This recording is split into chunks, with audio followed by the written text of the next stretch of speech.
Last session always is a challenge, especially when you've been right through the day listening to different points of view and perspectives, and somewhere it does appear, hey, I've heard all of this before, or it sounds very familiar.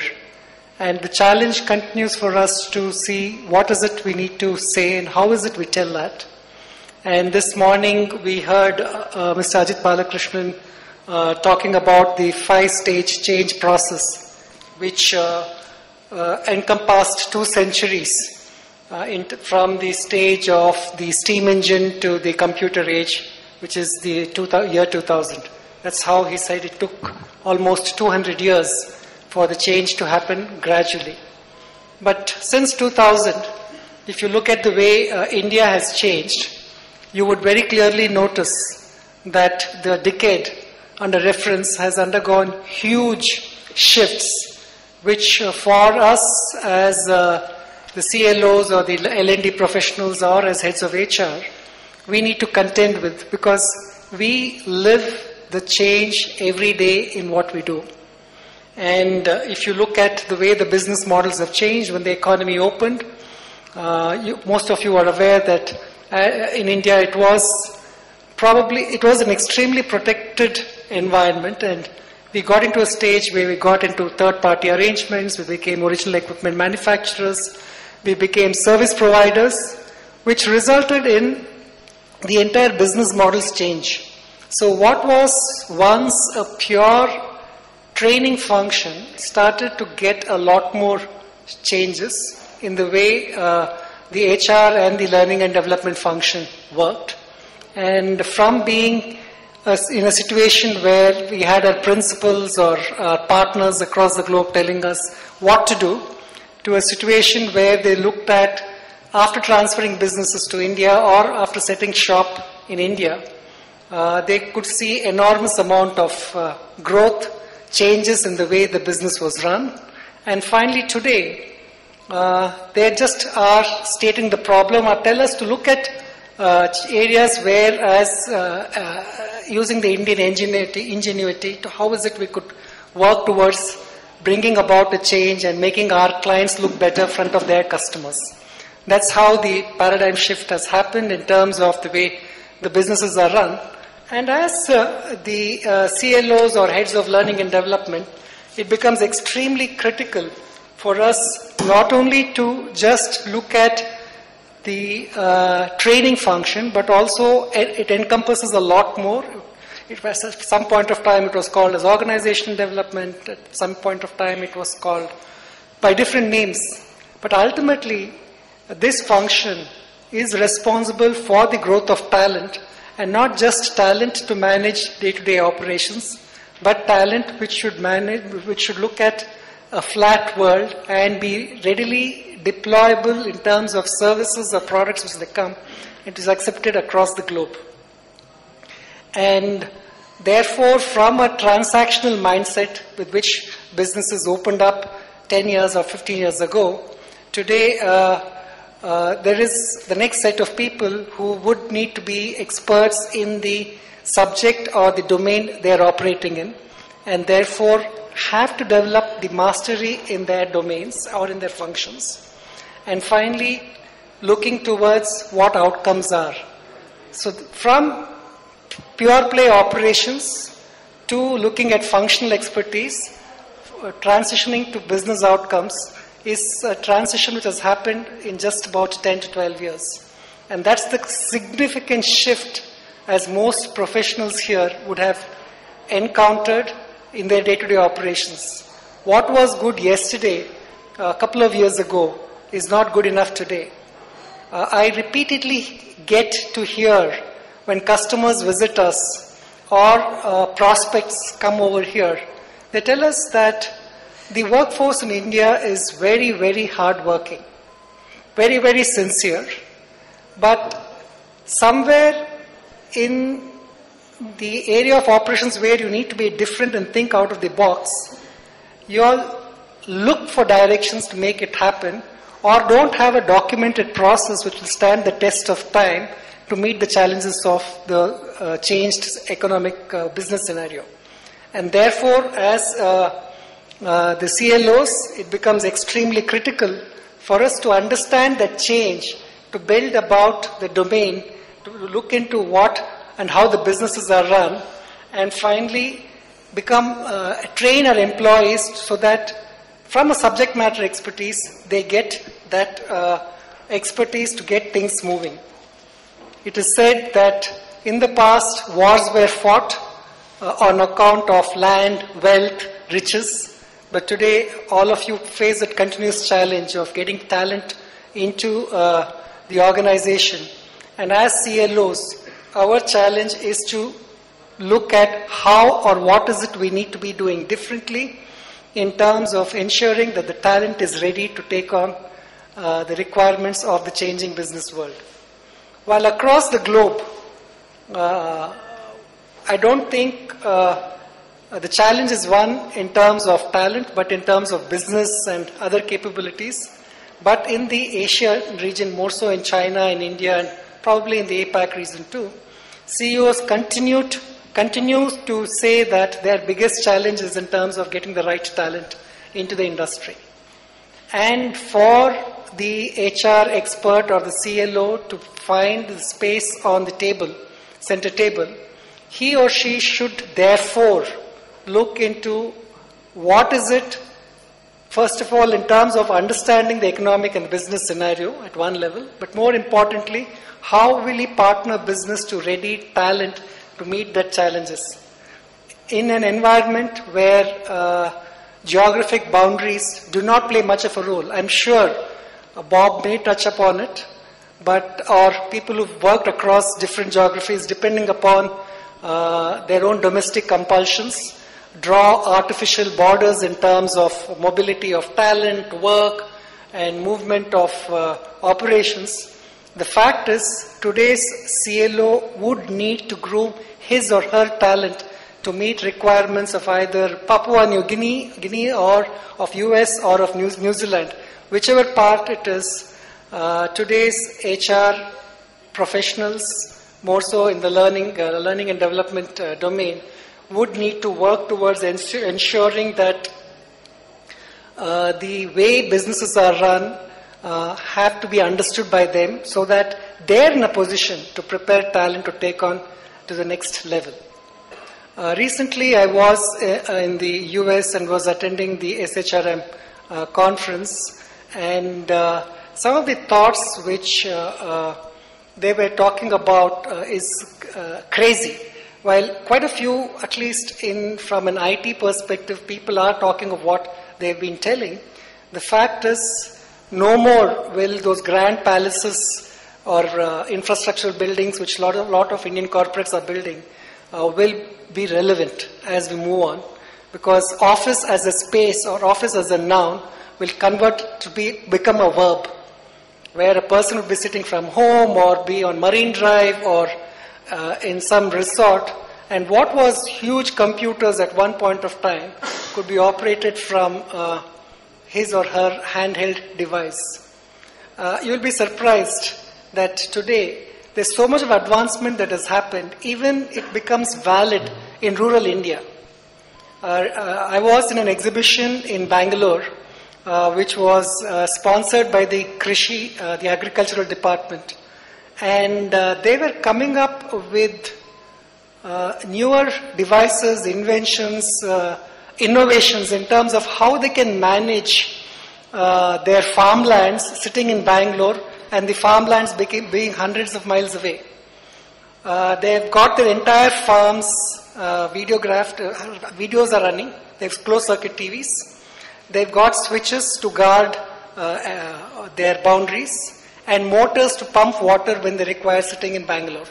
So what was taking 30, 40 people managing say 5, 6 acres or 20 acres of land is now managed by one watchman in the place, and the rest is controlled by Bangalore. And as HR, this is in rural India. So you can imagine that for us, as the globe becomes, the distances shrink, we would need to start looking at processes, learning systems, processes of innovating and coming up with a different skill sets, content, design, methodology of interventions and programs which will make people ready to take on the next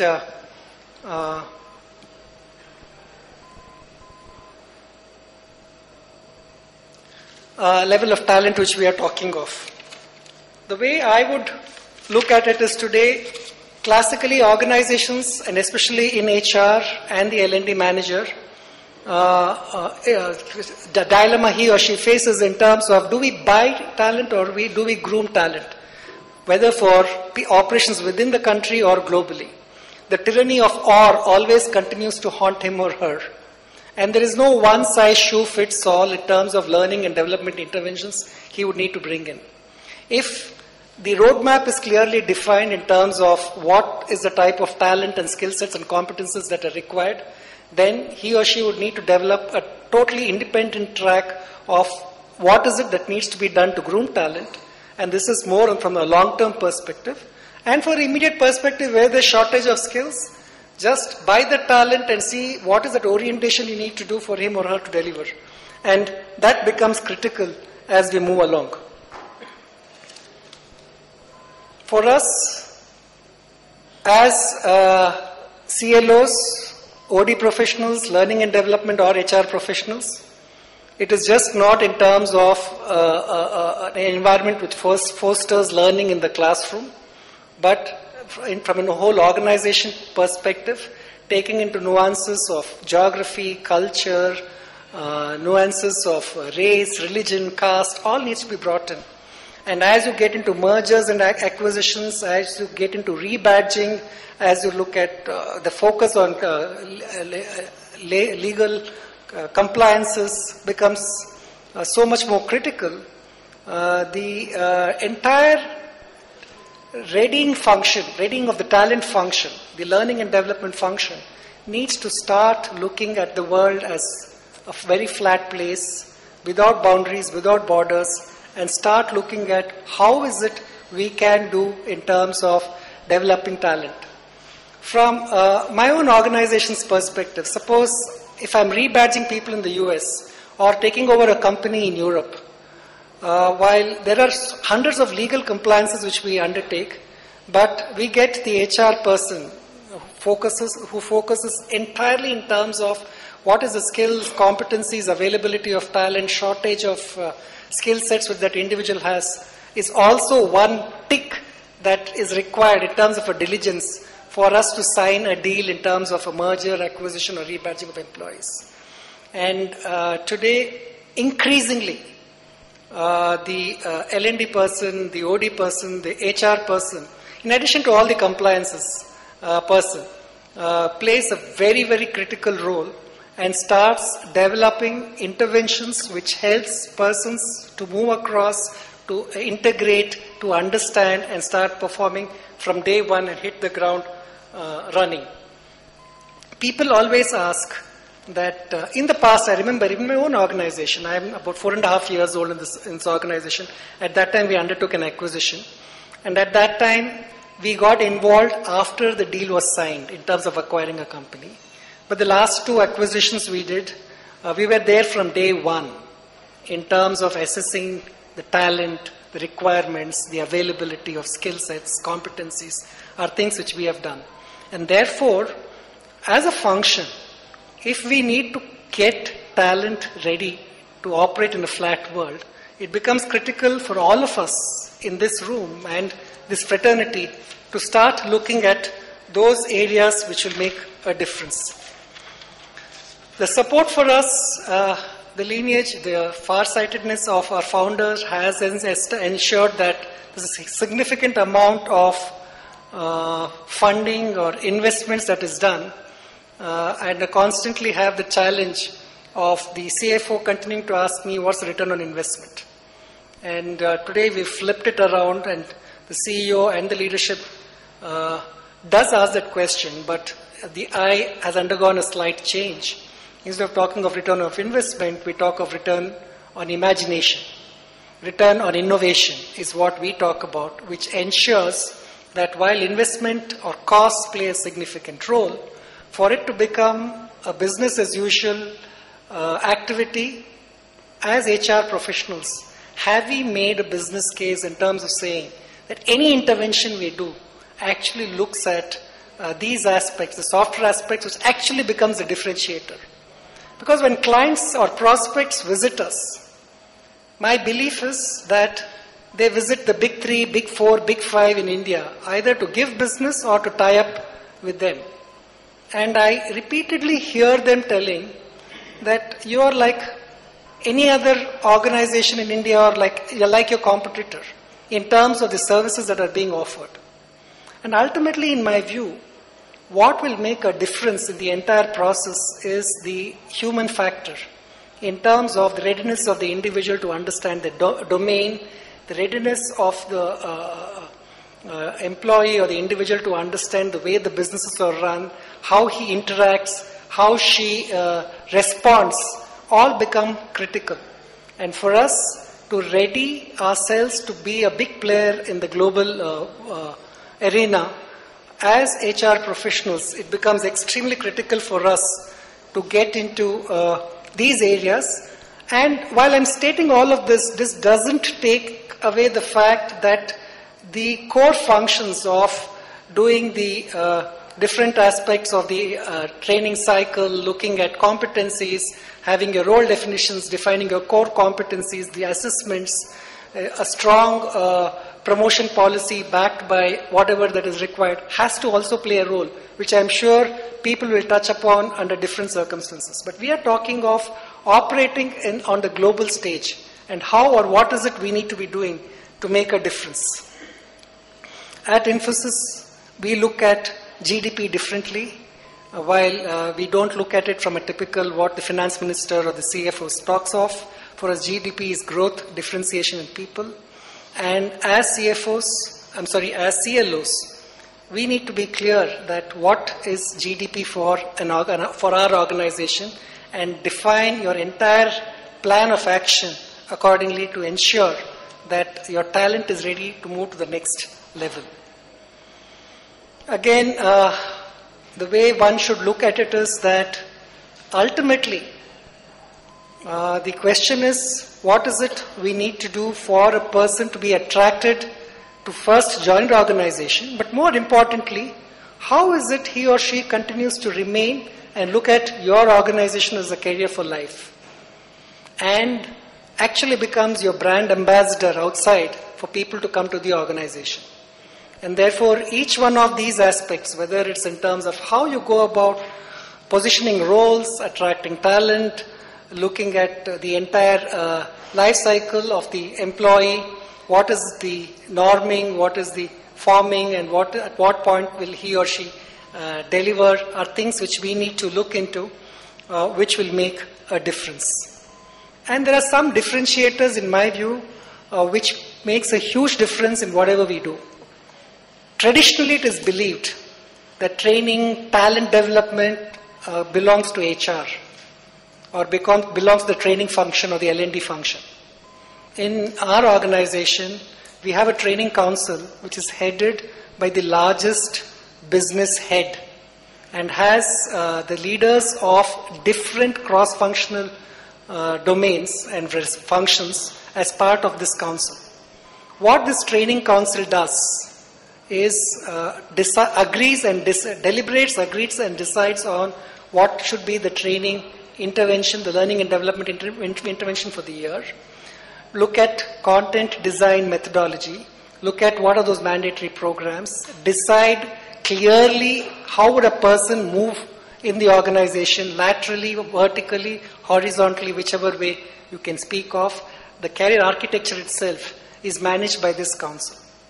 And the biggest input for this is the geo councils, because we have more centers out of India than in India, have representatives from there.